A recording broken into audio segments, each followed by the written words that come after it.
Hey everybody, bebop, bebop, shaboo bop.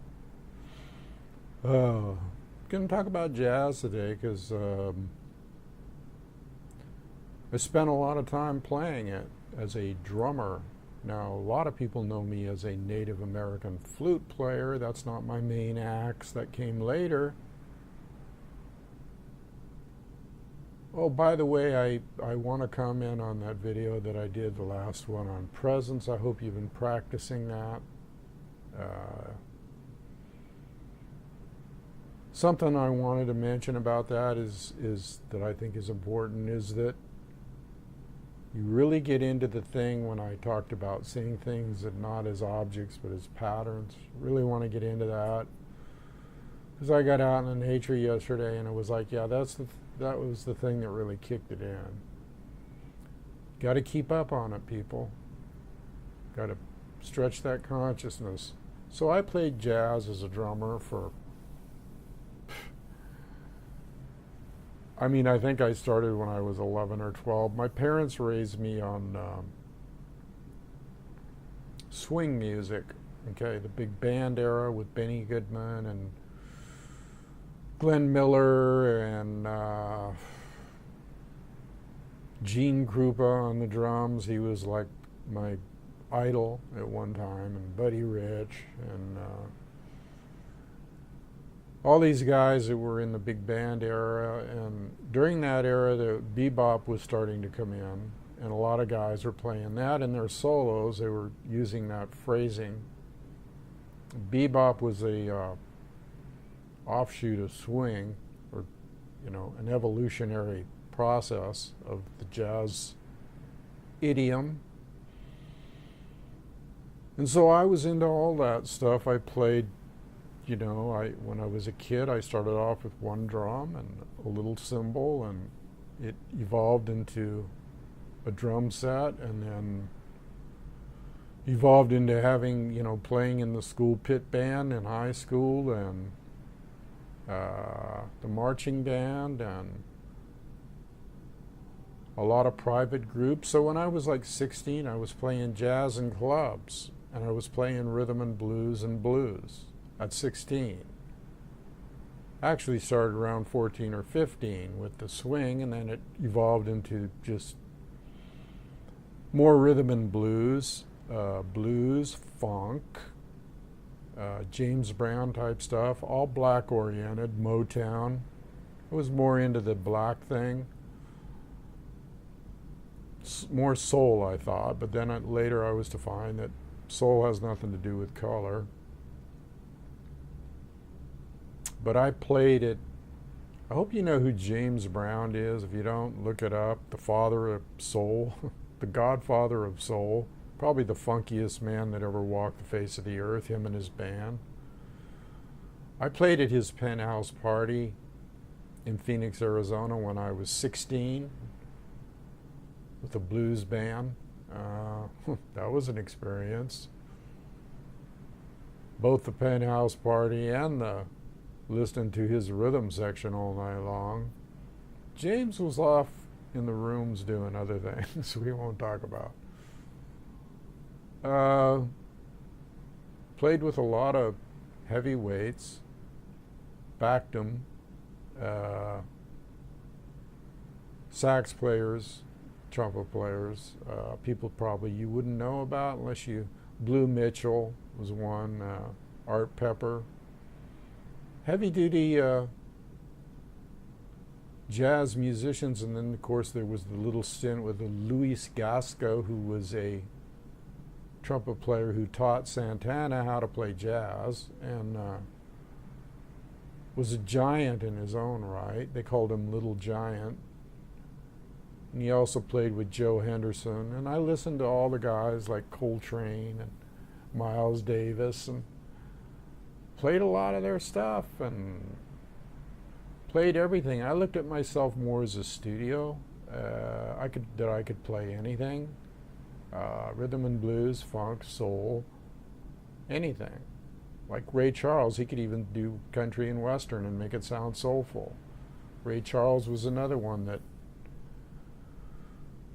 was monstrous, and I knew a man that worked with him and worked with that man who played sax. And I was probably one of the top 3 or 4 drummers in Southern California at one time, at least in my own mind. I don't know. I think people respected me. They called me for a lot of recording dates, and let's put it this way, people knew about me and I had a name and I could play. And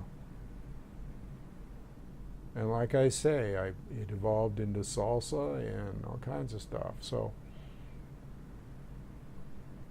that's why, I talk about channeling sometimes, because I've talked about this before, about channeling that energy. And really, you can't do it any better than when you're on stage playing music, because you have to let go of yourself. Like I've talked about before, you learn the mechanics of playing the drums, just like you learn the mechanics of playing the martial arts. By the way, this is my wool jazz musician's beanie. It was many, many years old, worn only on special occasions, like this one, to talk about it. You learn the mechanics of things. You listen to different drummers. I listened to drummers that you probably never heard of before, like Elvin Jones and Jack DeJohnette and Tony Williams, probably one of the greatest drummers on the face of the earth. Played with Miles Davis when he was 17. I know that people in Europe might appreciate this video more than the ones in America, because Europe has always been a place that appreciated jazz. It was never really appreciated over here in America like it was in Europe. People in Europe were hip to it, baby. So I played for over all my life. Played music, drums, percussion, congas, shakers, all that stuff. Drum set. Played with all kinds of people, worked with all kinds of people. Did a lot of society gigs, weddings and all that shit, and then did a lot of jazz gigs, straight ahead, hardcore, working in the smoky nightclub jazz scene.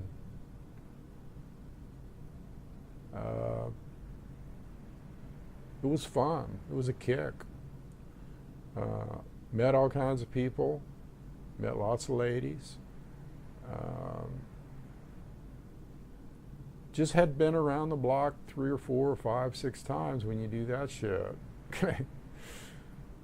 After hours jam sessions in Vegas when I lived there.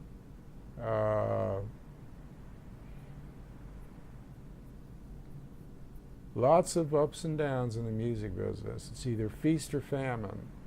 Okay. It was either, if you worked as a musician, you had to have other jobs on the side to survive, especially if you were playing jazz, because jazz is a hard music, like I say, except for in Europe. Dexter Gordon went over there and made it, and all kinds of people went over there to Europe to kick off their career. Why do people in Europe like it better than in America? Because people in America are kind of lame. Always have been. Kind of like into the top 40. I've done that too. But jazz music, like John Coltrane's Ascension, that album, Ascension, and A Love Supreme, that'll raise you right out of your body if you get into it and listen to it. Relax with it. Ascension sounds like crazy music, but it's total improvisation.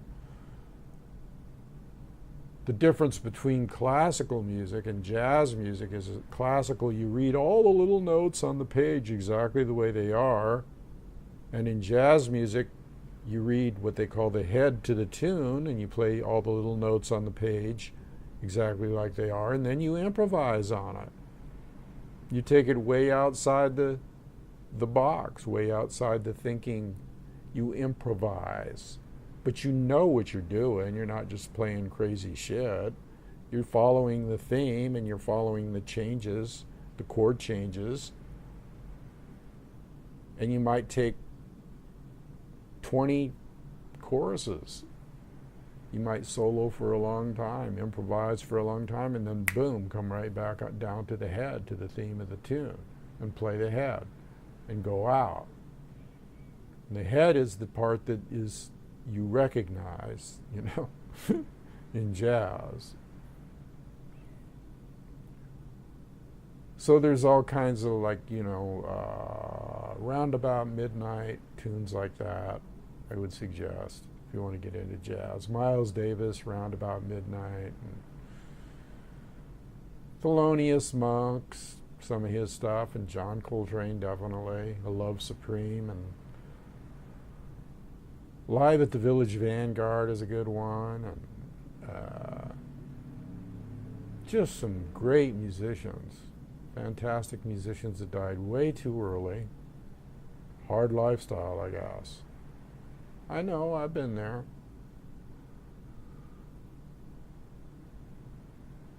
But this stuff is all, for me, it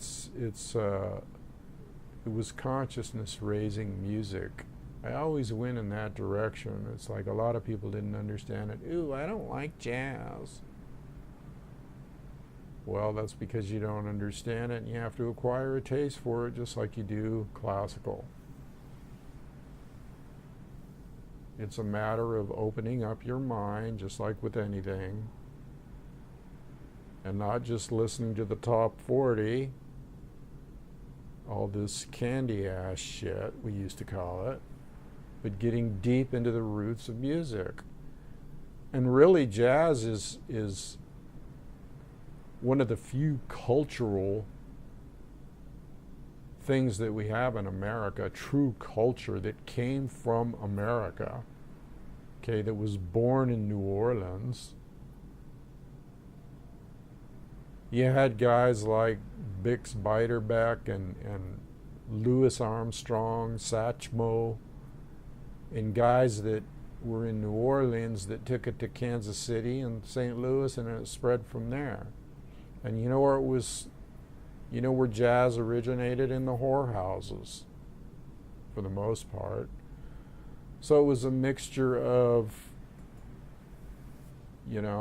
Come to Me Mama blues, and then that evolved into what they called jazz, which stood for like ass, jazz, and then jazz. People don't know this stuff.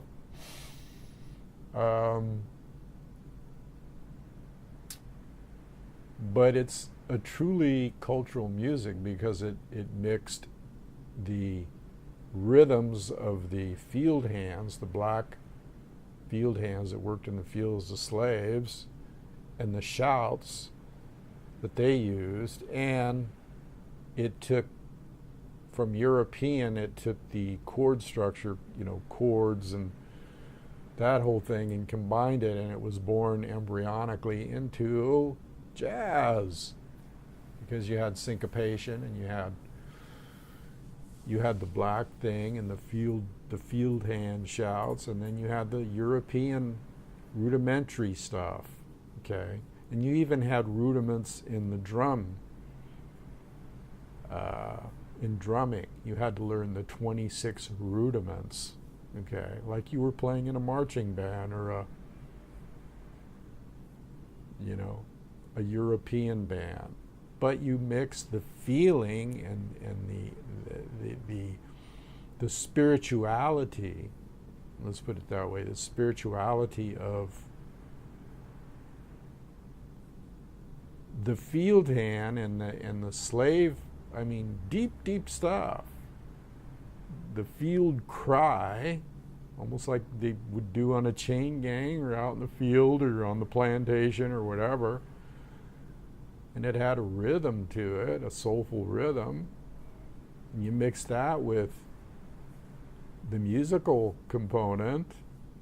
Well, that was music too, but the other musical component of the European structure of rudimentary stuff. There goes my sleeper again. It's okay, I'm used to it now. I'm not even going to fuck with it anymore, except to turn it back on. So you had the rudimentary structure and the soulful structure. So that's where jazz came from. And then you had, later on, you had the Dizzy Gillespie incorporated the Cuban element. So you have Afro-Cuban. And if you want to listen to some good shit with that, it's like the Social Club, Havana Social Club, or God, see, I can't even remember some of this stuff. I think that was the main salsa band. I think that was the name of it, the Havana Social Club, maybe. And other groups, but if you want to get into early jazz with Afro-Cuban, Dizzy Gillespie did it, and then Miles started getting into the Latin. Miles Davis, who was one of the greatest trumpet players, probably the greatest trumpet player that ever walked the face of the earth. And he learned from Dizzy Gillespie and others. And he played what they called bebop, and bebop was bebop, the shoe bop, the bebop, that stuff. In scat singing and all that stuff. And then that was the cats that played after hours that like really got into the hardcore, we're going to take it outside. We're going to take it as far as we can go. And people on 52nd Street or 42nd Street in New York City, around that area and that time in the, let's say, 50s and 40s and 50s, because 30s was more swing, and then 40s and 50s started getting into bebop, and then you got into the cool jazz era, which came in the 60s. And so you went through all kinds of changes. Miles Davis was one of the he was in the vanguard of being ahead of everybody else. He was something else. He was like way ahead of his game, and even when he even incorporated funk with jazz later on, with albums like Bitches Brew, which is just a classic. I saw Miles live several times. I met him. I hung out with some of his musicians. Back in the old days in L.A.,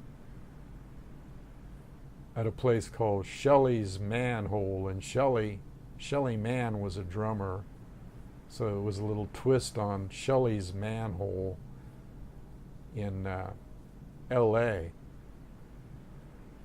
And everybody was there, and it was an intimate club, and that was the only place you could go that was intimate.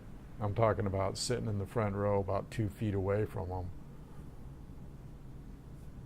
looking up at Miles Davis or looking up at McCoy Tyner, who was one of the greatest jazz pianists, or looking up at anybody that was in the mainstream jazz field, mainstream and bebop and everything, okay?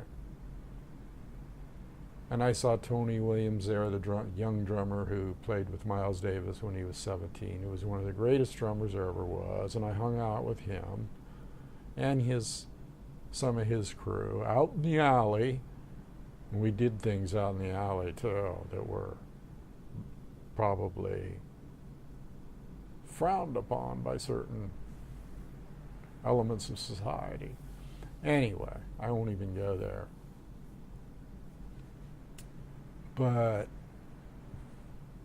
it had to do with getting your head in the right frame of mind. the easy way instead of meditation. But anyway, that's a whole nother story. Thunder's been around the block a few times. And this is my around the block wool jazz hat.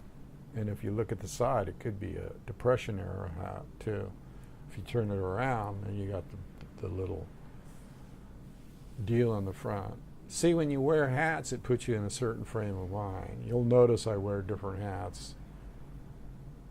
When I want to get into the tracker's frame of mind, I wear my tracker's hat, which is over 30 years old, and this is probably just as old. So it's like an anchor, like I talked about before with NLP. It anchors you into that feeling, you know. And then you start blabbing your mouth off like I'm doing now and incriminating myself. But I think you'll like this. I'm going to just call this one jazz, you know. And then there's the jazz of life. We could apply this to life. Let's make it a lesson. Why does everything have to be a lesson? Why can't I just tell a story and have it be a story? Man, I could tell you some wild stories, and then you would like, Thunder would be X-rated all of a sudden. Thunder is X-rated. I got news for you. If you didn't wake up to that fact by now, Thunder is a jazz cat and and a lot of other things. I mean, I've done a lot of things: flying, martial arts, artists, you know, being an artist. But it's all linked to creativity. And everything I did, I took it outside the envelope, flying, everything. That's the way you have to live, you know. You have to live. You have to live live, basically. And that's why, you know, that last video I did about being in presence, it's all about that too. So, yeah, you can use music to raise your consciousness. And I listen to all kinds of drummers and form my own style. And that's what you do with life, and that's what you do with anything. Let's say you practice the martial arts, you learn this style, and you learn from this guy and that guy. And with jazz, it's this drummer or that drummer or this group of musicians and that group of musicians. And then you synthesize it all into your style. You take a little bit from each, and then you come up with your own particular style based on the influence of these different people. And so you can do that with life. You can do that with jazz. You can do that with flying. You can do that with anything. The martial arts especially, mixing up different styles of martial arts. And that's what jazz is. So this is really about the jazz of life, really. And jazz is erotic. It's very erotic. I mean, that's where I got my erotic side on more levels than you couldn't even imagine.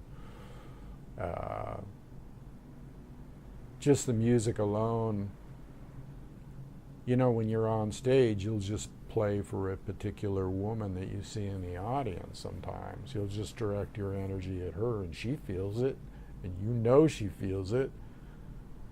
And you connect on that level, and you have a little relationship with her right then and there, as far as you can go on a spiritual level. The rest is all academic after that. But you know it when you hook up and you feel that energy moving back and forth. It's a circular thing from you to them and them to you. And you're playing either your axe or your drums, and you're actually making love or sending energy to that person in the audience. If it's a woman, then that's basically what I picked out. And it's inspirational, you know. And then you think about it for a second, you feel the energy, and then you go on to a next person, and it's all done on a very, very high level of energy, okay? So it surpasses any kind of physical thing. Physical thing could come later, yeah, it could. If you're a musician, I would bank on it. But that wasn't the important thing, really. The important thing was getting that mental, if you will, I'll use the word orgasm, or that mental titillation, or that mental exchange, or that mental energy that, again, was past being erotic. It was spiritual and erotic and everything. Am I getting myself in trouble today? Probably. If I am, then I am, you know. But what is trouble? What is trouble? Is it something that's in your head that you think is, oh, that's trouble? Or is it fun? Or is it mind expanding? Or you could put any label on it you want, you know. You put any label on it you want to put on it. Another thing I really liked about playing jazz and music and the martial arts, both at the same time, is that when you practice the martial arts, you would do certain punches, okay, or moves, quick moves, right? And as a drummer, you would sit there almost in a meditative position with your spine erect and your sticks in your hands, and you had your cymbals out here, and sometimes you would do a quick splash or a quick, just like in the martial arts would be a quick punch or a quick, and you would use that same energy to kick ass on the drums and to send that out there. And people feel that, believe me.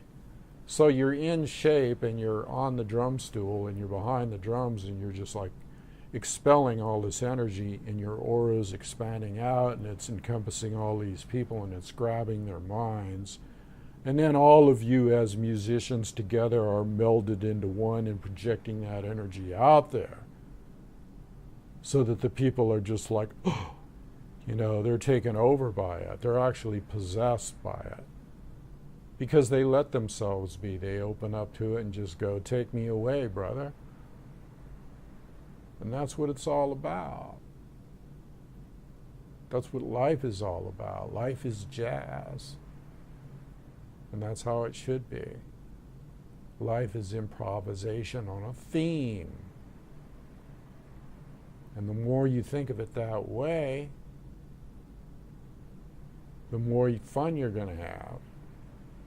Just have fun. Just enjoy life. Can't believe how many people close themselves off to that, and close themselves off to like different types of music like jazz or even classical or anything they don't understand, and go, ooh, I don't know, I don't like that. I want to listen to my hip hop or my top 40 or my, you know, some of this music today, I hate to say it, but I don't really call it music. In fact, a lot of music that was back when I was playing music, I wouldn't listen to. Basically, if it wasn't soulful in some way, shape, or form, I wouldn't listen to it. I couldn't stand like Elevator or Pop Out or any of these groups that sounded like, you know, these young groups that the young groupie girls go after, that the young boys that sound like that they haven't quite reached puberty yet. You know, those type of songs.